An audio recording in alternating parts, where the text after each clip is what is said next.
Wakil Menteri Pariwisata dan Ekonomi Kreatif, Wamenparekraf, Angela Herliani Tanusudibjo menghadiri pembukaan Pekan Olahraga Nasional ke-21 Aceh Sumut di Stadion Harapan Bangsa, Banda Aceh.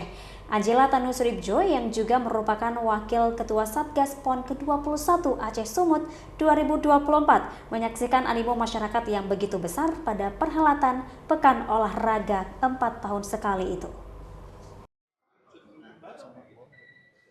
Pembukaan Pekan Olahraga PON yang dilaksanakan di dua kota yakni Aceh dan Sumut membuat Angela Tanusudibjo terkesan. Wamenparekraf terkesan dengan indahnya suasana alam dan lezatnya kuliner Aceh.